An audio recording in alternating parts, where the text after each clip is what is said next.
नमस्कार के साथ में स्वागत है डॉक्टर नितिन सारस्वत जी का for this special episode in which we will be talking about something that connects each and every one of us. We all make use of words, but are we using our words in such a way that adds wisdom to our lives, or sometimes choice of words at a particular point leads to a situation which starts painting our whole personality in a negative or not so negative way. But why I take this subject, Nitinji, I'll come to that. But let me have the pleasure of welcoming you and thanking you for being with us. Namaste. Thank you, sir. Thank you very much for having me on the show. So, as a psycho spiritual counselor or life coach, what you are doing is you are listening to words and you are sharing words from your side. But as you and me and all of us are aware that words are not hollow, they carry certain energy with them, and how that energy makes its effect on one or two individuals or on the society is what many times courts sit to decide. Many times moral leaders or people who want to work towards upholding social values work. Let me bring the reference of Randir Aluwalia. Beer Bicep is very popular host who has been at the forefront of bringing some very stimulating conversations ranging from spirituality to politics to social dynamics, etc. In one episode, what he said has not just been criticized, but it is worth criticizing that particular way or expression. But should that be, or anybody's one line, should that be treated as kind of a final word on that percentage? We will come to that, but let me come to you and start from the beginning. Words, wisdom, and social media. Nitin, allow me to say that we are becoming more and more impatient, whether it is on the roads or it is on the internet. So, let me request you to share your thoughts on the importance of having patience that determines whether we are absorbing the intent of the speakers that uh, is creating the kind of aura or energy behind those words, etc. Or we collectively are becoming more and more impatient thanks to fast internet. Thank you, Ashok. Thank you, Ashokji. One thing that we need to understand is that this whole scenario of online and the social media platforms, it is the beginning of 2-minute culture, or at the uh, very genesis of this is the word which we may call being viral. So whatever you say not only gets scrutinied, but also is spreading like a wildfire. Now, there are positive sides to it and there are negative sides to it. It's like a clip of your complete conversation. Now, it is very, very easy and convenient to be taken out of context. You will be interpreted by thousand minds and millions of eyes by the convenience of their own mindset and by the convenience of their own prejudices. And that is the reality of being hashtag viral. All these influencers, these who are earning millions of rupees, courtesy these social platforms, YouTube, TikTok, etc., etc. They have been reaping the benefits of social media's hashtag viral nature. So what it does it is very unapologetic. It does not forgive you for a smallest of the mistake. Now, just imagine you addressing a gathering where only people are physically present. So you have the time if someone hurt, someone is not agreeing with you can answer and people will listen, and then there is a possibility that they will look at you in the bigger perspective. But here, what you say, even a piece of it is going to be scrutinized and interpreted the way people want to interpret. So people who are so-called influencers, they have to be very, very careful about what they are saying until they want to use the same nature as negative publicity and become popular. So that is a very valid analysis, and let us continue to stay on the track of truth. And if we talk about truth, then we have to question: are we sincerely interested in truths, or we are interested in something that would be titillating to the level where we would laugh without thinking? So now let me request you to share your thoughts on whether we are appreciating thoughtful words or thoughtless words in general. When we talk about viral, or we talk about gaining popularity by making use of images which are not normally in the acceptable zone of society. Let's say we say we create some shock value, or we kind of come up with a flag that I don't care and I exist the way I am, and that is not in tune with the norm of the society. So that sort of a psychological backdrop at the back of the speaker, does that play some role many times on social media? Now we have to see how this social media thing started developing. So it was all about it was meant for the younger generation, and it was the younger generation which has to be given the credit for the success of all these social media platforms. It was not meant or aimed at the older or the so-called people who have been following the trends of the society. It was a new trend that people followed. So for sure, it is it's the basic nature of these social media platforms. It is more like, okay, let us break the trends. So what is not normal, what is not usual, it is very likely to become viral. Now, be it indecency from a decent mouth, be it the language which has been seen as hashtag cool language, which might not be a decent language, use of swear words, or dark humor. Now, the problem is the moment we use the word dark humor, now there's a very thin line that separates freedom from vulgarity. Now, those who believe in breaking the boundaries, when they start setting the boundaries, they're bound to make mistakes because their basic nature is to break the boundaries.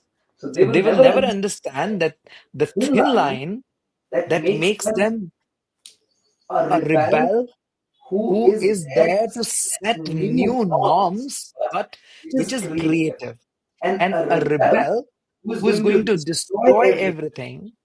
And by that rebellion, they are actually doing nothing but creating frills and cheap frills. But the problem is the line is so thin that the at least those who are breaking all these lines, they I don't think they will ever be able to identify when they are breaking the line and going into the negative direction. So now, the reference point which has generated this conversation on Insight Tonight, Words, Wisdom, and Social Media. I mentioned about Randir Ilahabadia, this beer bicep, and then there was another comedy show in which he was a guest, I believe, and there's another guy by the name Samay Rena. Many of our viewers might be familiar, even if they are not familiar. There is a trend nowadays that there are some people who are very much like stars on social media, and then there are some stand-up comedians. They come together, and there is another genre, Nitinji, which is referred to as roasting, which literally means that you are shredding the other person, and you are kind of trying to create laughter at the cost of somebody. So he's being grilled in a way which may be inappropriate in normal setting, but that's how it is. So before we come to this, let me seek your views on this. Is also a very popular trend. It has been in the Western media. Now it is in India also, where you have these people are sitting in front of you, and you are coming up with one-liners also that would pinch this person. And so the kind of comedy that we used to have between two friends when they say we're pulling your leg, it is much more than leg pulling. It is much more, and sometimes it is very harsh also. So, how do you see this genre finding so much acceptance and popularity through social media, as well as through OTT platforms, where roasting literally has become a central piece for, call it, entertainment or grabbing attention? We need to understand one particular thing. When we say roasting is a new trend, it is actually not a new trend. As you already said, that friends used to roast each other, but that was done in a very closed group where the purpose of roasting was to create cheap fun, but people were always taking care of each other's limits, and each other's sense of humor were taken into the account because it was done in a very close circle.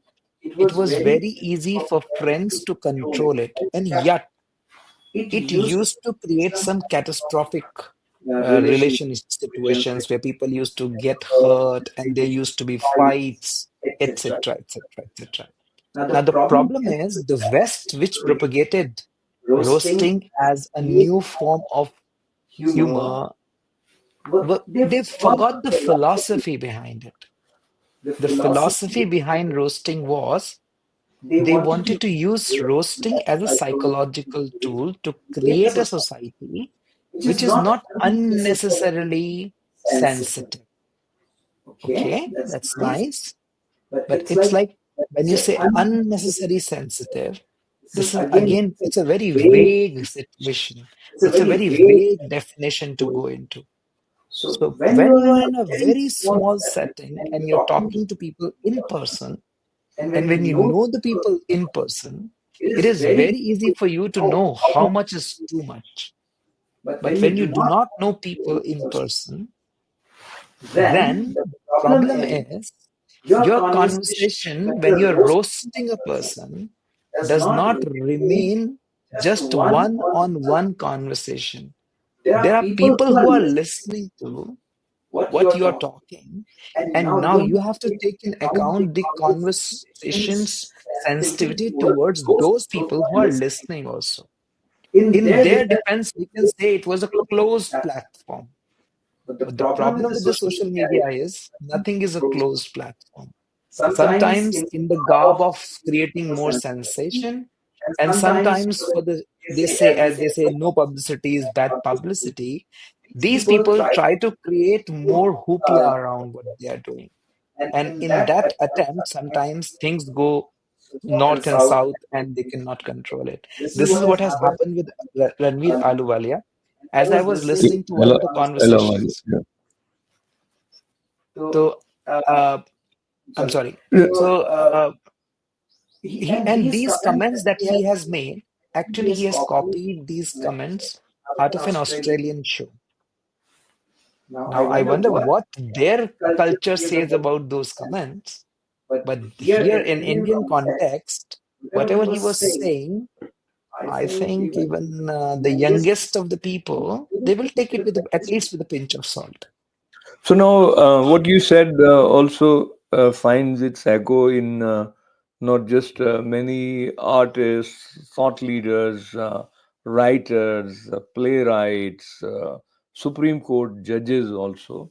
And while Supreme Court judges criticized, they have their right and they have their ways of doing it, then you start thinking whether they're applying the same template for the other statements that came from different quarters. For example, I was reminded of what some leader in South said about Sanatan Dharma, comparing it with dengue, etc., not getting into the complete context and the gist of the statement.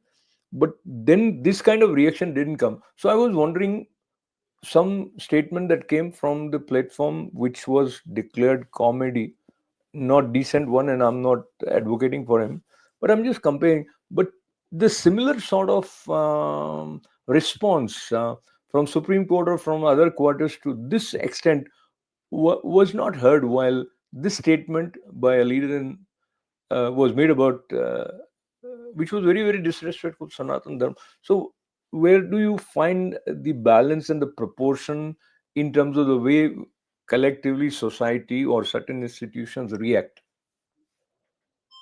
Again, we have to see that statement against Sanatan Dharma was not going to create that kind of buzz on the social media.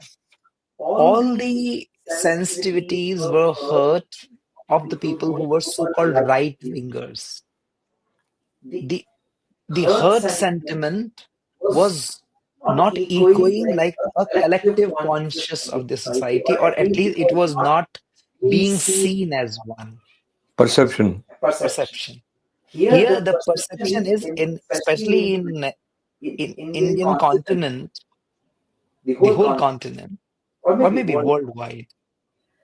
You know, anything which is being said about sexuality, or here the basic ethical tenet was attacked. Yeah, so allow me to bring in. So the moral compass makes it look like totally unacceptable, and it was very distasteful, etc. And yes, he said he probably copied from some Australian show, etc. He also apologized, coming up with the not excuse exactly, but explanation that it was a poor judgment and it wasn't the right thing for him to do, etc. But then people are not now ready to buy and forgive him right away. But now let me bring in what we heard from Mahatma Gandhi, that do not क्या पापी से घृणा मत करो पाप से घृणा करो, something like that. And also, should we be evaluating a person's contribution or possibilities based on where he or she faltered, or we should be considering and we should be cognizant of the potential and the other ways in which that individual has contributed to the society? Ideally, how we are supposed to do, we should see people in toto. We should never judge people by one act or one statement that we make. But that's the irony of human interaction. I always tell my counseling clients and people I mentor that your relationship is as good as the last 15 minutes you spent with the person. So your image is just like the last 15 minutes or the last few statements you have made or how you made a person feel. So that's a ironic reality of human mind and human psychology, that we are bound to forget all good just because of the one perceived evil even. And if that evil is linked to sexuality or the basic morality of the society, then no matter how good you have been, it is going to be forgotten. And this is, I think, this is where we need to evolve as an individual as well as society. We should see people in totality, what the person has been to us. But unfortunately, this is not the case. And then, let's look at what are the proactive steps that we, when I say we, meaning as families or as institutions or as political parties, etc., should be doing proactively, I say again, so that we don't end up in this situation where we have people who are actually using derogatory line of expression, though very smartly, but they become like our heroes. And people who are coming up with jokes which in person we wouldn't like anybody in the family to say, but now they are saying it in public and they are being appreciated. They are also minting or making money, which means they would be inspiring others also to follow that track. So how, I mean, where we are, this trend is not going to stop. This I see as something which has triggered this conversation, and probably if there is a way to kind of make certain corrections in the way we proceed as society, perhaps this is the time that that churning should take place. I don't see anything happening in the near future where dark humor is not going to be liked by people. And I see why vulgarity has become the new norm of making people laugh. One thing is that vulgarity had been a part of the society, and now people are accepting it, or the now this is egg versus hen. What is happening? What came first? The society had accepted it. That's why the platforms and the movies have started accepting it, or vice versa, because movies have started showing it. That's why society has started becoming more and more accepting towards it. I have a different take towards it. But I feel in a society which is absolutely stressed and desperate for a laugh, people are looking for anything which is not usual, which can break their monotony. And vulgarity for sure breaks the monotony. And humor is all about making breaking the monotonies of the mind. Just in a few minutes that we have, I'll probably deviate from the core line that we have chosen for this conversation, but without getting into the privacy of any of your counseling clients. But I'm aware in general there are people who are not adhering to the moral compass set out by the society or what we consider as the integrity of a person. So what I'm referring to is there are many couples who are not ideal in terms of being loyal to their wife or their husband or their boyfriend or their girlfriend, etc. And so there is this the word or the expression that you use that uh, something which makes it more interesting or you which breaks the monotony. So now one finds oneself drawn towards XYZ person, which is not your husband or your wife or your boyfriend or girlfriend, and then what happens? Um, so I wonder.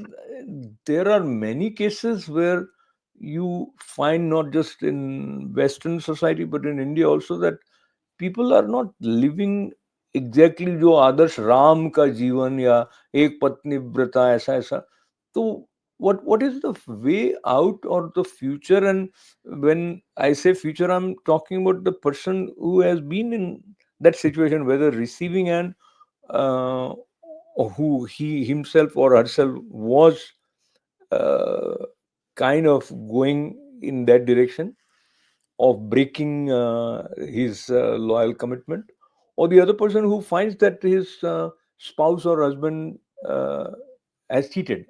So now we have seen many movies, many novels were written about it, but now this is like a real issue. I mean, how what is your like, as they say, like the bullet points or thumbnails sort of advice very briefly, or thoughts rather, not advice. Yeah.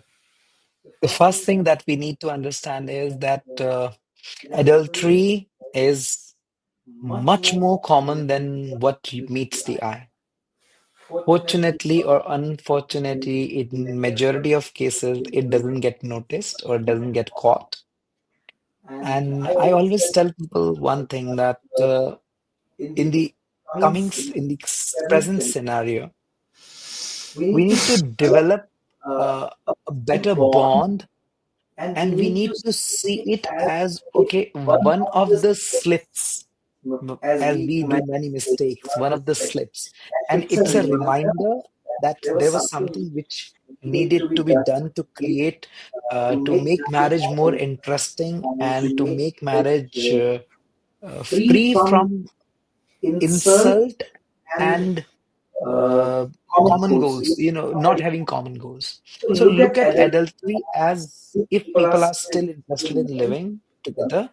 Don't look at adultery as a breaking point of the marriage. On the contrary, create a bond where even someone gets attracted towards another person, see it as a red signal, and start working on the relationship more and better, create better bonding and understanding.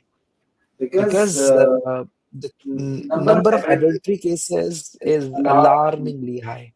I'm not saying it wasn't there earlier, but I'll give you an example. Now, in the Western media, the government has seen, say, governments, the law says adultery is no more a reason for the division to be done any differently. The division or the alimony, etc., they will not be decided who cheated whom. It will be done as if two people are getting separated.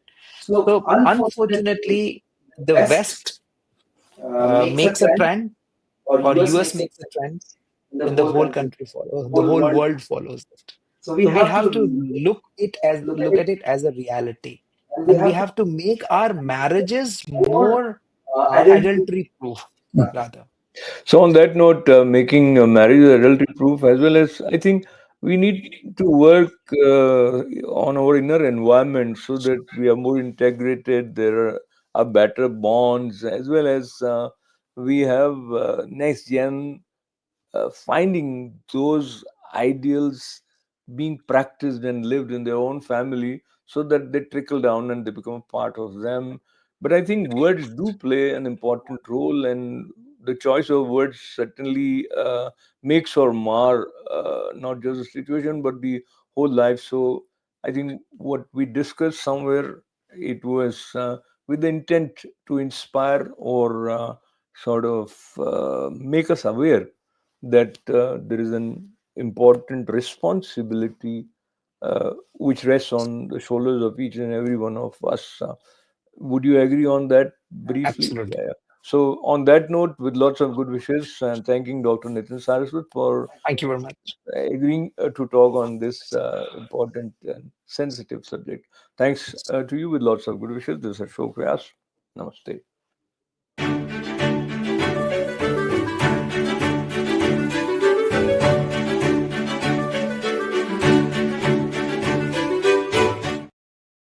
वो क्या ये